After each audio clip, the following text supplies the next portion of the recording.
యేసుక్రీస్తు పరిశుద్ధ నామములో మీ అందరికీ శుభములు తెలియజేస్తూ ఉన్నాను.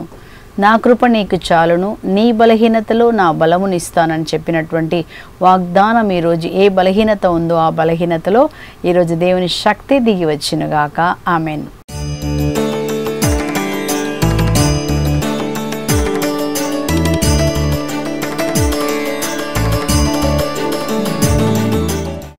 మీరందరూ బాగున్నారని నేను ఆశిస్తున్నాను.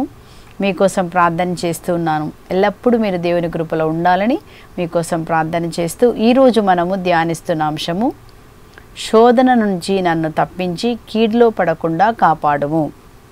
మరొక్కసారి, శోధన యందు ప్రవేశింపనివ్వక కీడులో నుండి నన్ను కాపాడుము. మనము పరలోక ప్రార్థన చేసినప్పుడు యేసు ప్రభువే ఇలా ప్రార్థన చేయమని చెప్పారు. ఏమని చెప్పారు? ఏం చదువుతున్నామంటే, శోధన యందు ప్రవేశింపనివ్వక కీడులో నుండి నన్ను కాపాడుము కదా అండి. చాలా అవసరం. ఎందుకంటే రకరకాలైనటువంటి శోధనలో మనము అనవసరంగా పడి అనేకమైనటువంటి కీడుల్లో మనం పడిపోతున్నాము కదా.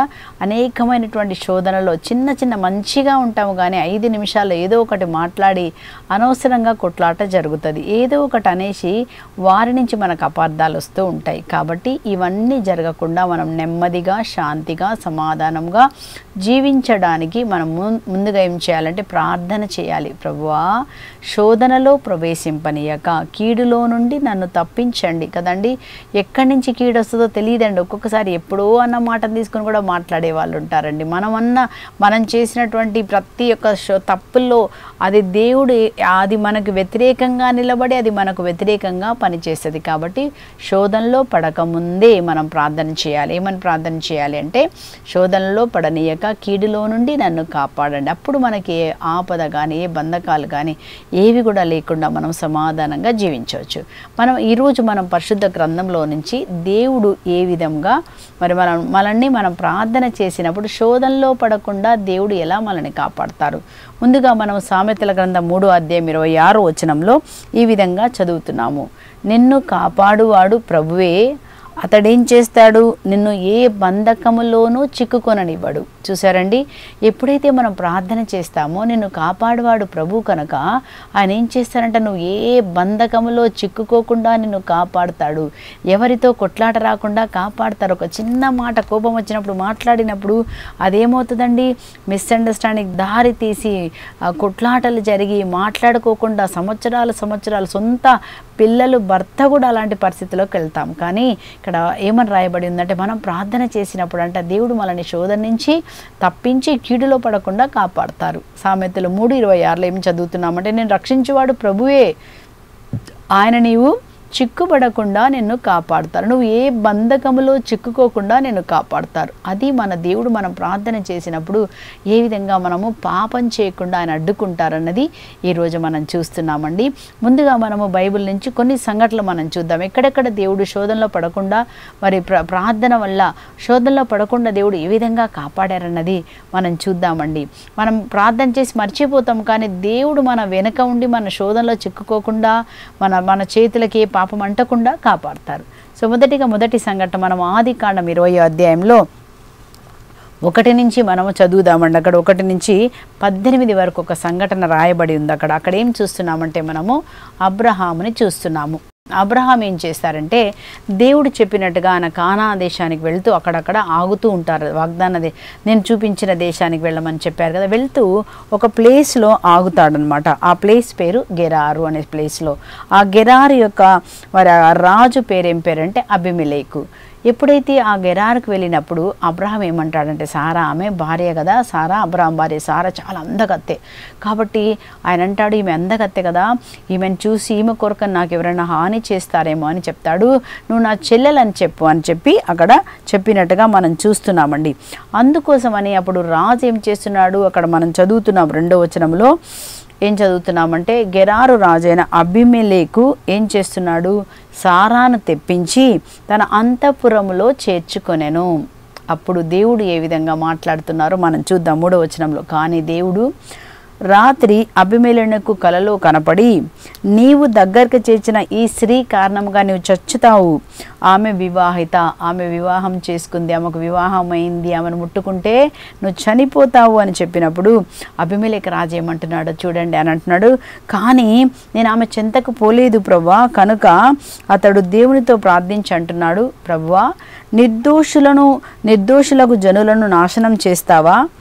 అతడు తనకు తానే, మరి అబ్రహామే చెప్పాడు కదా, ఈమె నా చెల్లెలని చెప్పలేదా ప్రభువా? ఆమె కూడా అతడు నా సహోదరుడని చెప్పలేదా ప్రభువా? ఈ పని నేను నిర్మల హృదయంతోనే చేసి తిని, వారే చెల్లెలని చెప్పినప్పుడే నేను చేశాను ప్రభువా, నువ్వు నిర్దోషిని నన్ను శిక్షిస్తావా అన్నప్పుడు దేవుని జవాబు చూడండి. కలలో దేవుడు అతనితో, నిజమే, నిర్మల హృదయముతోనే నీవు ఈ పనిని చేసితివని నేను ఎరుగుదును, నాకు వ్యతిరేకముగా పాపము చేయకుండా అడ్డగించినది నేనే. ఇది అండి ఈ వాక్యం కొరకు ఇక్కడ చూడండి దేవుడు ఏం చేస్తున్నారంటే, నాకు నువ్వు వ్యతిరేకముగా పాపము చేయకుండా నిన్ను అడ్డగించినది నేనే, కావుననే నేను నిన్ను ఆమెను తాకనివ్వలేదు. చూసారండి, దేవుడు అంటున్నాడు, నేనే నువ్వు పాపం చేయకుండా అడ్డగించాను. మనం ఎప్పుడైతే ప్రార్థన చేస్తామో, ప్రభువా నాయనా తండ్రి నేను శోధనలో పడనీయక కీడులో నుండి మమ్ము తప్పించండి అని మనం ప్రతిసారి పరలోక ప్రార్థన చెప్పినప్పుడల్లా తండ్రిని అడుగుతాం, దేవా శోధనలో పడనీయక కీడులో నుంచి మమ్ము కాపాడమని మనం ప్రార్థన చేసినప్పుడు మనకు తెలియదండి ఏ రోజు ఏ శోధనలో పడతామో, ఏ విధంగా సాతాను నిన్ను శోధిస్తాడో, ఏ విధంగా మనం కీడు జరుగుతుందో మనకు తెలియదు. ఎప్పుడు ఒక్క నిమిషంలో తప్పు చేస్తాం, ఒక్క నిమిషంలో తప్పుడు నిర్ణయం చేస్తాం, ఒక్క నిమిషంలో ఏదో మాట్లాడతాం కదా, వాటి నుంచి దేవుడు ఏం చేస్తారంటండి, ఇక్కడ చూస్తున్నాము, నువ్వు పాపం చేయకుండా అడ్డగించినది నేనే. మన దేవుడు ఏం చేస్తారంటే శోధనలో పడనీయకుండా ఆయన కాపాడతారు. ఆయన మనం చదువుతాం ఎబ్రీల పత్రిక 2:18 కూడా ఏం చదువుతామంటే, తానును శోధించబడి వెదనొందెను కనుక దేవుడు కూడా అనేక విధాలుగా శోధించబడ్డాడు, ప్రజల చేత శోధించబడ్డాడు, పరిసయ్యులు మన శాస్త్రుల చేత, మరి అక్కడ ధర్మశాస్త్ర బోధకుల చేత, సాతాను చేత శోధించబడ్డాడు. కానీ పాపము చేయని వ్యక్తి శోధింపబడి పాపము చేయలేదు కనుక ఇప్పుడు శోధించబడుతున్న వారికి దేవుడు తోడుగా ఉంటారు. ఏ శోధనలో నువ్వు పడకుండా ఉండాలని దేవుడే, నువ్వు పాపం చేయకుండా దేవుడు అంట తన పరిశుద్ధాత్మను మనకిచ్చి, ఆ పరిశుద్ధాత్మ ద్వారా ఆ కీడు నీకు జరగకుండా దేవుడు ఆపుతారు. ఇక్కడ మనం చూస్తున్నాం ఆ విధంగా దేవుడు ఆపారండి.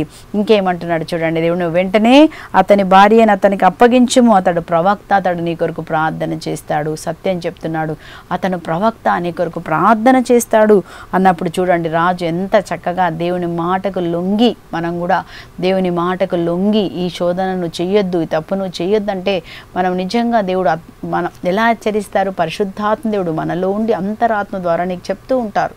అంతేకాదు మనుషుల ద్వారా కూడా నీకు హెచ్చరిస్తూ ఉంటాడు, ఇదిగో ఇది జరిగింది, ఒక కీడు నీకు వస్తుంది, దానివల్ల ఎందుకు ఎక్కడో పాపం చేసి ఉంటావు, దాని నుంచి మనం ఎప్పుడైతే మన దేవుడు హెచ్చరిస్తాడో, మనుషులు హెచ్చరిస్తాడో నువ్వు దానికి ఒప్పుకోవాలి. చాలామంది చెప్తారు తప్పు చేస్తున్నావు బాబు, ఇది మంచిది కాదు. మరి చెప్పినప్పుడు మనం విన్నామా, మనం తప్పు సరి చేసుకున్నామా? తప్పు సరి చేసుకుంటే దేవుడు కార్యం చేస్తాడు. అప్పుడు ఏం చేస్తున్నాడో చూడండి, అప్పుడు వెంటనే ఆ అబీమెలెకు తెల్లవారక ముందే సేవకులందరినీ పిలిచి ఏం చేస్తున్నాడంట, భార్యని ఆమెకి అప్పచెప్తున్నాడు. అంతేకాదండి, ఇంకా ఏమంటున్నాడో తెలుసా, అనేకమైనటువంటి ఆశీర్వాదాలు ఇచ్చారంట అబీమెలెకు.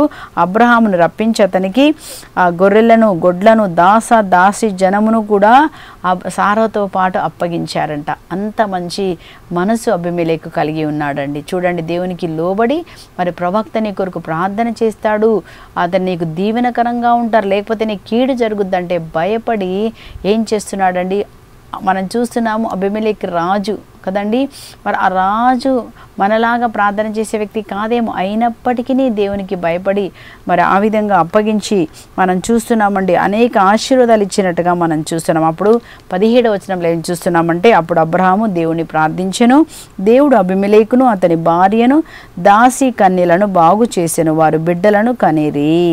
ఇంతకుముందు అబ్రహాము భార్యకు సారా కాపాడనించి దేవుడు అబీమెలెకు ఇంటిలో ఉన్న ప్రతి గర్భమును మూసేశారంట. అబ్రహాం భార్యని సారాన్ని తీసుకెళ్ళినందుకు ప్రతి గర్భం మూయబడింది. పాపం వల్ల అక్కడ మనం చూస్తున్నాం దేవుని యొక్క తీర్పు దిగి వస్తుందండి. కానీ ఇక్కడ మనం చూసినాం, ఎప్పుడైతే ఆయన ఇచ్చేసాడో వెంటనే దేవుడు వారి గర్భాలను మళ్ళీ ఏం చేశారంటే తెరిచినట్టుగా మన పాపాలు ఒప్పుకొని దేవునికి భయపడకుండా మనం ఉన్నప్పుడు దేవుడు మన జీవితంలో కార్యం చేస్తారు. కాబట్టి ఈరోజు మనం కూడా ఎక్కడెక్కడ శోధనలో పడిపోతున్నామో రోజు ప్రొద్దున్నే లేచి ప్రార్థన చేయాలి. ఏమని? దేవా, శోధనల్లో పడకుండా నాకు సాయం చేయమని. మనం చదువుతాం లూకా సువార్తలో 22వ అధ్యాయంలో యేసుప్రభువే చెప్పిన మాట. 22వ అధ్యాయంలో 40వ వచనము 44వ వచనంలో 2 వచనాల్లో ప్రభు ఒక మాట మనకు చెప్పారు. శోధనలకు గురి కాకుండాటకై మీరు మేలుకొని ప్రార్థన చేయండి. రకరకాలైన శోధనలు ఈరోజు అంతా ప్రశాంతంగా ఉన్నట్టు ఎక్కడి నుంచో ఒక సమస్య వస్తుందండి కదా. ఆ శోధనలు రాకుండా, శోధనలకు మీరు గురి కాకుండాటకై మీరు ప్రార్థన చేసినప్పుడు దేవుడు ఆ శోధనలో నుంచి నిన్ను తప్పించి ఏ కీడు నీకు రాకుండా ఆయన కాపాడుతాడు. మన దేవుడు ఎవరండి? వాళ్ళని రక్షించే ప్రభు. శోధనలో చిక్కుకొనకుండా కాపాడుతారు. అందుకే కీర్తన 91:3లో కూడా మనం ఏం చదువుతాం? అక్కడ 3-4లో వేటకాని ఊరలో నుంచి నన్ను తప్పించండి దేవా, ఘోరమైన వ్యాధులను అంటకుండా నన్ను నీ రెక్కలతో కప్పిపెట్టండి. తన రెక్కలతో నిన్ను కప్పును, ఆయన తన హస్తముతో నిన్ను కాపాడును అని మనం చూస్తున్నామండి. దేవుడి దగ్గర మనం అడిగినప్పుడు మన శోధనలో నుంచి దేవుడు ఏం చేస్తారు? కాపాడుతారు. కాబట్టి ఈరోజు అడగాల, దేవా నాకు సహాయం చేయమని మనం అడగాలండి కదా. అందుకే దావీదు రాజు ఈ విధంగా ప్రార్థన చేస్తాడు. కీర్తన 141లో మనం కొన్ని వచనాలు మనం చదువుతున్నామండి. 141వ కీర్తనలో దావీదు ఏమని ప్రార్థన చేస్తున్నారు చూడండి. దావీదు రాజు అని అంటాడు, ప్రభు నా నోటికి కావిలి పెట్టు. ఎందుకండి నోటికి కావిలి పెట్టాలో చెప్పండి? ఈ నోటితోనే అనేకమైన మాటలు మాట్లాడి మనం ఇతరులను ఏం చేస్తాం? కించపరుస్తాం. ఈ నోటితోనే శపిస్తున్నాము, ఈ నోటితోనే అరుస్తున్నాము, ఈ నోటితోనే గొడవలు జరుగుతున్నాయి కదండి. కాబట్టి ఆ నోరు వల్ల నేను శోధనలో పడడం వల్ల ఏం జరుగుతుంది?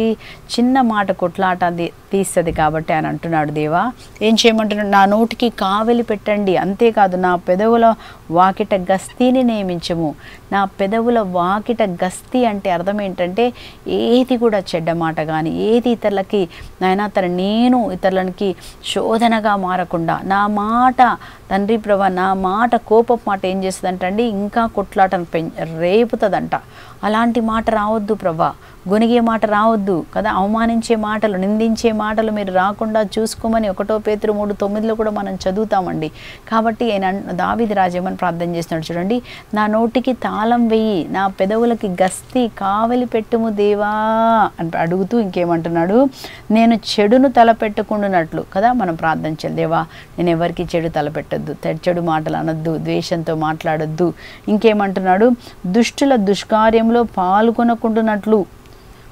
దుష్టుల దుష్కార్యములు ఉంటాయి, వాటిలో నువ్వు పాల్గొని నువ్వు దేవుని శాపానికి శోధనకి గురి నీ కుటుంబాన్ని నీవు దేవుని యొక్క న్యాయ తీర్పుకు గురి కాకుండా ఉండాలంటే ఏం చేయం? ముందుగానే ప్రార్థన చేస్తున్నాడు. దేవా నా పెదవులకు కావలి పెట్టు. మనం కూడా అడగా, నా కళ్ళకు కావలి పెట్టండి ప్రభా, నేను చూడకూడదు. అదే దావీదు రాజు కీర్తన 119లో అంటాడు, వ్యర్థమైన వాటిని చూడకుండా నా మనసును కాపాడండి కదా. మన కళ్ళను కాపాడండి, మన తలంపులను కాపాడండి. ఏది కొట్లాటకంట పరిగెత్తకూడదంట. కాళ్ళు అంట, కొంతమంది దుర్మార్గుల కాళ్ళు కొట్లాటకు పరిగెడతాయంట. నేను అక్కడ చిక్కుకోవద్దు ప్రభా, నా కాలు చిక్కుకోవద్దు, నేను చిక్కుకోవద్దు ప్రభా, ఈ శోధనలకు గురి కాకుండా నన్ను తప్పించి ప్రభువా అని మనం ప్రార్థన చేసినప్పుడు దేవుడు ఏం చేస్తారండి? నువ్వు శోధనలో పడకుండా దేవుడే కాపాడతాడు. మన నోటికి ఆయన తాళం వేస్తాడు, మన కళ్ళకి ఆయన ఏం చేస్తారండి? ఆయన కళ్ళు చూడకుండా మనల్ని కాపాడతారు. నిన్ను రక్షించువాడు, నిన్ను కాపాడువాడు కునికిపాట్లు పడకుండా మనల్ని రక్షిస్తారు. కాబట్టి మనం ఏం చేయాలి? ప్రార్థన చేయాలి, ప్రభు దగ్గర అడగాలి. ఒకవేళ నువ్వు శోధనలో పడితే, దేవా నేను శోధనలో పడ్డా, నన్ను తప్పించు ప్రభువా అని ప్రార్థన చేస్తే తప్పకుండా దేవుడు ఆ శోధనలోంచి నేను బయటికి పడేస్తారు.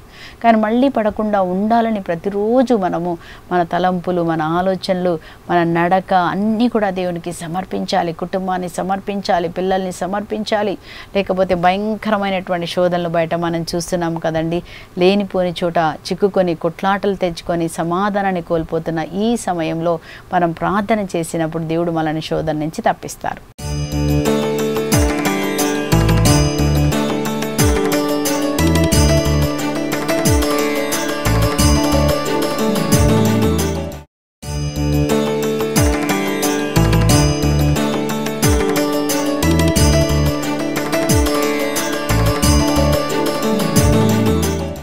ఇక్కడ మనం చూస్తున్నాము దావీదు రాజు ఏ విధంగా, దేవా నేను దుష్ట కార్యములలో ఉండకుండా, దేవా నా నోటికి ప్రభా చెడ్డ పనులు చేయకుండా నా నోటికి కావిలి పెట్టండి, నన్ను కాపాడండి అని దేవుణ్ణి ఆశ్రయించి ప్రార్థన చేశారు కదా. అప్పుడు దేవుడు దావీదు రాజుని ఏ విధంగా కాపాడుతున్నారో మనం 1 సామ్యుయేలు గ్రంథంలో 25వ అధ్యాయంలో అక్కడ మనం చూస్తామండి. 1 సామ్యుయేలు 25వ అధ్యాయంలో ఎవరి గురించి చదువుతామంటే అక్కడ భార్య భర్తలు ఉన్నారు, నాబాలు, అబిగాయేలు. ఈ నాబాలు ఎలాంటి వాడని వాక్యంలో రాయబడిందంటే ఇక్కడ మనం చదువుతున్నాము, అతడు చాలా ధనవంతుడు అని మనం చదువుతున్నామండి. కానీ అతను ఎలాంటి వారు, ధనవంతుడు కానీ అక్కడికి చూసినప్పుడు వట్టి మోటువాడు, దుష్టుడు అతని గురించి రాయబడిందంటే. మంచి ధనవంతుడు కానీ ఏం లేదంట, మంచితనం లేదంట. ఎట్లా ఉన్నాడంటండి, వట్టి మోటువాడు, దుష్టుడంట. అంటే ఆ ప్రేమ కలిగిన హృదయము అతను కలిగి దైవ భయము కలిగిన హృదయం లేకుండా ఉన్నాడు. కానీ ఇక్కడ భార్యని గురించి ఏం రాయబడిందో చూద్దామండి. అతను చూస్తున్నాము, అతని భార్య పేరు అబిగాయేలు. ఆమె తెలివితేటలు కలిగినదంట. ఆమె తెలివి జ్ఞానంతో నింపిన ఒక స్త్రీగా మనం చూస్తున్నామండి. ఇలాంటి సమయంలో ఏం జరుగుతుందంటే ఈ నాబాలు ఒకసారి తన గొర్రెలకు ఉన్ని కత్తరిస్తున్నారు అనమాట. అంటే ఉన్ని అంటే చాలా కాస్ట్లీ, మనకు తెలుసు కదండి. గొర్రెల తోలుతోటి రకరకాల వస్తువులు తయారు చేస్తారు. ఎస్పెషల్లీ మనందరికి తెలుసు, స్వెటర్ మెత్తగా ఉంటుంది కదా, రకరకాలు చేస్తారు. సో అప్పుడు ఏం పంపిస్తున్నాడంటే దావీదు రాజు తన సేవకులను పంపించి అతని దగ్గర అడుగుతారు. ఎందుకంటే దావీదు రాజు భవనంలో లేడు కదా, ఆయన అనేక చోట్ల సౌలు రాజు తరుముతున్నప్పుడు ఆయన వేదనతో బాధతో ఆ విధంగా అక్కడ ఉంటాడనమాట. అప్పుడు ఉన్నప్పుడు పంపిస్తాడు. ఏమని పంపిస్తాడంటే ఆయనతో చెప్తాడు, చూడు ఇన్ని రోజులు ఇక్కడ మనం చదువుతున్నాం 6వ వచనం నుంచి మనం చదువుతున్నాం 25:6లో, నీకును నీ బలగముకును నీ ఆస్తిపాస్తులకు శుభము కలుగును గాక, నీ ఉన్ని కత్తరించుచున్నామని వింటిని, ఇంతవరకు నీ కాపరులు మా చెంతనే మసులుచుండిన మేము వారిని బాధించలేదు, వారు కార్మేల్లో ఉన్నంతకాలం మందల నుండి ఒక్క జంతువు కూడా మాయము కాలేదు, కనుక ఇన్ని చేశాము కనుక ఈరోజు నీవు మాకు మా సేవకులకు ఏదైనా సహాయం చేయమని పంపించినప్పుడు అతను ఏమంటున్నాడో చూడండి. నాబాలు ముందుగానే చూసాము మనము, ఆయన దుష్టుడు, ఇలాంటి వాడండి, మొండివాడు. కాబట్టి మొండి మాటలు మాట్లాడి అంటాడు. ఏమంటారు, దావీదు రాజు అయితే ఎవరికి ఏందంట, ఆయన అయితే ఏంది, నేను ఎందుకు సాయం చేయాలి, నేను ఇవ్వను, ఒక్క పైసా కూడా నేను ఇవ్వను, పో అని గట్టిగా మాట్లాడినప్పుడు దావీదు రాజు యొక్క సేవకులు వెళ్ళి దావీదు రాజుకి చెప్తారండి. అప్పుడు దావీదు రాజు ఏం చేస్తున్నాడంటే మనము 13వ వచనంలో చదువుతున్నామండి. దావీదు ఎల్లరినీ కత్తి చేపట్టుకొని ఆజ్ఞాపించెను, పరిజనులందరూ వారి వారి కత్తులు గైకొనరి, దావీదు కూడా కత్తి పుచ్చుకొనెను. వారందరూ కూడా కత్తి పుచ్చుకొని ఏం చేయబోతున్నారు, నాబాలుని చంపడానికి వారందరూ కూడా సిద్ధమై వెళ్తున్నారు. అలాంటి సమయంలో ఇక్కడ మనం ఏం చదువుతున్నామంటే దావీదు రాజుని దేవుడు ఎలా కాపాడుతున్నారో చూడండి. అప్పుడు మరి నాబాలు భార్య అబిగాయేలుకి ఈ విషయాన్ని తెలిసి ఆమె ఏం చేస్తుందంటే త్వరగా వారికి కావలసినటువంటి రొట్టెలు, ద్రాక్షారసం అన్నీ కూడా తీసుకొని దావీదు రాజుకి ఎదురుగా వెళుతుందండి. అతనికి ఎదురుగా వెళ్ళి మాట్లాడిన కొన్ని మాటలు మనము 23వ వచనం 1 సామ్యుయేలు 25:23లో ఆమె ఏమంటుందంటే, అబిగాయేలు దావీదుని చూడగానే గొడవడిగా గాడిద నుండి దిగి దావీదునకు సాష్టాంగ నమస్కారం చేసిందంట. చేసి దావీదు కాళ్ళ మీద పడి, ప్రభు ఈ అపరాధమును మన్నించండి, ఈ దాసురాలకి మాట్లాడడానికి నాకు అవకాశం ఇవ్వండి అని చెప్పి ఏమంటుంది, నా భర్తను మీరు పట్టించుకోవద్దు, అతను మోటువాడు, కానీ ఇదిగో నేను క్షమాపణ అడుగుతున్నాను అని చెప్పి ఒక మాట చెప్తుందండి. ఏ మాట చెప్తుందో చూడండి, అది చాలా ముఖ్యమైన మాట. 26వ వచనం, దేవుడు ఈ బిడ్డ ద్వారా దావీదుని ఎలా ఆపుతున్నారో చూడండి. ఆమంటుంది, రక్తపాతము నుండి స్వయముగా శత్రువు మీద పడి పగ తీర్చుకొనుట అను దుష్కార్యము నుండి ప్రభు నిన్ను కాపాడునుగాక. దావీదు రాజు ఏమని చేశారంటే, దుష్కార్యములో పడకుండా నన్ను కాపాడమన్నారు కదా. దేవుడు ఇప్పుడు ఆ ప్రార్థనను జ్ఞాపకం చేసుకొని నేను తప్పు చేయడానికి వెళ్తున్నాడు, శత్రువు మీద పడి పగ తీర్చుకోవడానికి వెళ్తున్నా ఈయనని దేవుడు ఎలా ఆపుతున్నారంటే అబిగాయేలు ద్వారా. ఆమంటుంది, రక్తపాతం నుండి స్వయముగా శత్రువు మీద పడి పగ తీర్చుకొనుట అను దుష్కార్యం నుండి ప్రభు నిన్ను కాపాడునుగాక, యావే తోడు. ఆమంటుంది, నీ శత్రువులకు నీకును కీడు తలపెట్టినందుకు వాళ్ళకి దుర్మార్గులే పోతారు, కానీ నువ్వు మాత్రము ఏం చేయకూడదు, తీసుకోకూడదు, నువ్వు అలా చేయకూడదు అని చెప్పి ఆమె అక్కడ ప్రార్థన చేసినట్టుగా చూస్తున్నామండి. అప్పుడు ఇక్కడ ఇంకా ఏమంటుందో చూడండి, దావీదు రాస్తూ చెప్తుంది, నాకు తెలుసు దావీదు రాజా, ప్రభు నీకు వాగ్దానం చేసిన సత్కార్యములన్నిటిని నెరవేర్చిన పిమ్మట, నిన్ను ఇజ్రాయేలుకు రాజుగా నియమించిన పిమ్మట, నేడు శత్రువులపై పగ తీర్చుకున్న నిష్కార్యముగా నెత్తురు ఒలకించిన పాపము నీ హృదయమును బాధించి వేధింపకుండుగాక. ఆమె చెప్తుందండి, ఈరోజు నువ్వు ఒకరోజు తప్పకుండా రాజు అవుతావు. నాకు తెలుసు దేవుడు నిన్ను అభిషేకించా, నువ్వు రాజు అవుతావు. కానీ నువ్వు రాజుగా వచ్చిన తర్వాత నేడు శత్రువులపై పగ తీర్చుకుని నిష్కారణంగా నెత్తురు ఒలికించానే అని నీ హృదయములో ఆ పాపం ఉండకుండా ఏమంటుంది, ఉండకుండా ప్రభు నిన్ను కాపాడును గాక, ప్రభు నిన్ను జ్ఞాపకం తెచ్చుకొనును గాక అని చెప్పినప్పుడు దావీదు అంటున్నాడు అండి. అప్పుడు దావీదుకి తెలివి వస్తుంది అనమాట. తెలివి వచ్చి అంటున్నాడు, నీ తెలివితేటలు కొనియాడదగినవి, రక్తపాతం నుండి శత్రువులపై పగ తీర్చుకొనుటాను దుష్కార్యము నుండి నేడు నీవు నన్ను కాపాడితివి. చూసారండి, ఇజ్రాయేల్ దేవుడు ఏం చేస్తున్నారంట, దేవుడే ఆయన ఆపుతున్నాడండి. రక్తపాతం చెందకుండా పాపం చేస్తే అది దావీదు రాజుకి పాపముగా వ్యతిరేకంగా ఉంటుంది కనుక ఆయన ముందుగానే ప్రార్థన చేసుకున్నాడు కనుక ఈ విధంగా దేవుడు మనం పాపంలో పడకుండా దేవుడు కాపాడుతారండి. ఎప్పుడైతే కోపం వచ్చినప్పుడు, వేదన వచ్చినప్పుడు దావీదులాగా పగ తీర్చుకోవడానికి మనం పరిగెడుతున్నామేమో అది మనకి హాని కలుగుతుంది. దేవుని సన్నిధి మనం పోగొట్టుకుంటాము, కుటుంబ సమాధానాన్ని పోగొట్టుకుంటాము. కక్ష, ద్వేషం, పగ ఇవన్నీ కూడా సాతానికి చెందిన వాటన్నిటి నుంచి దేవుడు మనల్ని విడిపిస్తారు. మనం ఏం చేయాలండి, దాని కొరకు ప్రార్థన చేసుకోవాలండి. మనం చదువుతున్నామండి, మనం ప్రార్థన చేసినప్పుడు దేవుడు ఏం చేస్తారు, మన జీవితంలో కార్యం చేస్తారు. అలాగే మరి దేవుడు మనల్ని ఆపుతారు. మన కోసం ఆపడమే కాదండి, మన కోసం మనం పాపలో పడకుండా ఉండాలని కూడా ప్రభు ప్రార్థన చేస్తారు. యేసుప్రభు వారు మనం చూసినప్పుడు పేతురు కొరకు యేసుప్రభు ప్రార్థించినట్టుగా లూకా సువార్త 22:31 మనం చదువుతున్నాము. 31 పేతురుతో ఏమంటారంటే, యేసుప్రభు, సిమోను సిమోను, నిన్ను సాతాను జల్లెడ పట్టవలనని, నిన్ను శోధించి జల్లెడ పట్టవలనని చూచెను, కానీ నేను నీ కొరకు ప్రార్థించి తిని.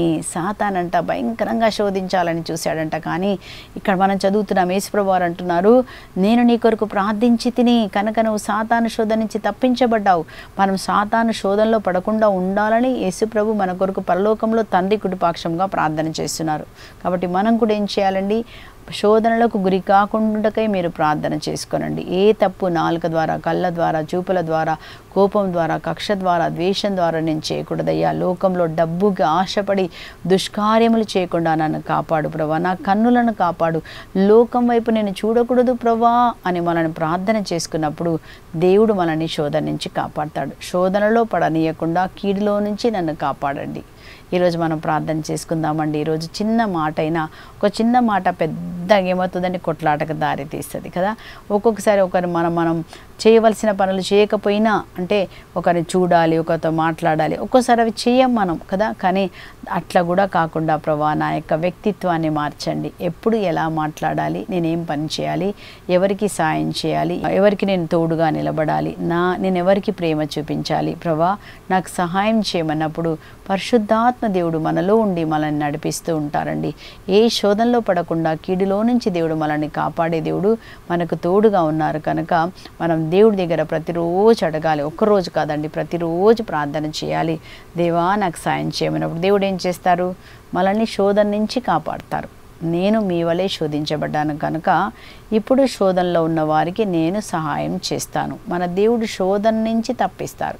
కీడులో, శోధనలో ప్రవేశింపనేక కీడులో నుంచి నన్ను తప్పించండి ప్రభువా అని మనము ఎక్కడికి వెళ్ళాలి, కృపా సింహాసనం దగ్గరికి వెళ్ళాలని హెబ్రీల పత్రిక 4వ అధ్యాయంలో మనం 16వ వచనంలో చదువుతున్నాం. మీరు ధైర్యవంతులై కృపా సింహాసనం దగ్గరికి రండి.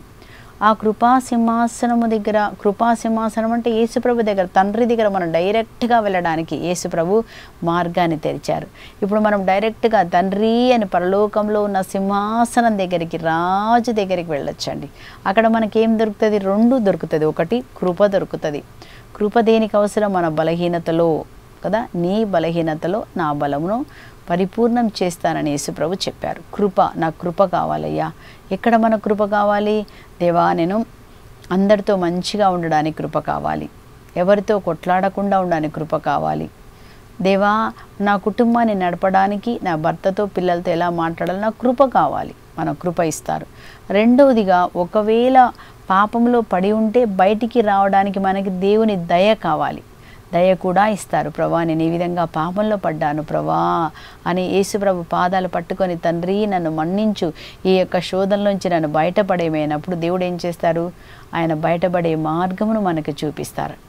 మనకి ఆయనే చూపించి నేను బయటికి తీసుకొని వస్తారు. మనల్ని వదిలిపెట్టని దేవుడు అండి. తప్పు చేసినప్పుడు ఒప్పుకున్న వారిని దేవుడు ఏం చేస్తారు? మీరు ఒప్పుకొని వదిలిపెడితే దేవుడు తన కృపను చూపిస్తారని మనం చదువుతున్నాము. కనుక కృపా సింహాసనం దగ్గరికి వెళ్దాం. మనం ఎవరు లేని వాళ్ళం కాదు. మన తండ్రి మనల్ని అర్థం చేసుకుంటాడు. ఏ శోధనలో ఉన్నామో తప్పించు ప్రభువా అని ఈరోజు భయపడకుండా, వేదన పడకుండా దేవుని దగ్గరికి రండి. మీరు అడగండి, మోకరించండి, ప్రార్థన చేయండి, లేకపోతే ఒక వడకానికి వెళ్ళండి, మొరపెట్టండి. దేవుడు తప్పకుండా ప్రతి మొర విని ప్రతి శోధన నుంచి మనల్ని తప్పిస్తాడు, భయం నుంచి తప్పిస్తాడు, రోగాల నుంచి తప్పిస్తాడు. ఎక్కడ మనం చిక్కుపడ్డామో దేవుడు మనం చదివాం కదండి సామెతలు 3 గుర్తుపెట్టుకొని 26లో, నిన్ను రక్షించేవాడు ప్రభు కనుక నిన్ను ఏ బంధకములలో చిక్కుకొనకుండా నిన్ను కాపాడును. దేవుడు మనకు సాయం చేస్తారు. ఈరోజు మనం అందరం ధైర్యవంతులై ప్రభు దగ్గరికి వెళ్ళి దేవుడి దగ్గర ప్రార్థన చేయండి. ఎవరి దగ్గర ప్రార్థన చేయకండి, ప్రభు దగ్గరికి వెళ్ళండి. దేవా నాకు సాయం చేయండి. అడిగిన వారందరికీ దేవుడు, తనను ఆశ్రయించిన వారందరికీ ఆయన సాయం చేస్తారు.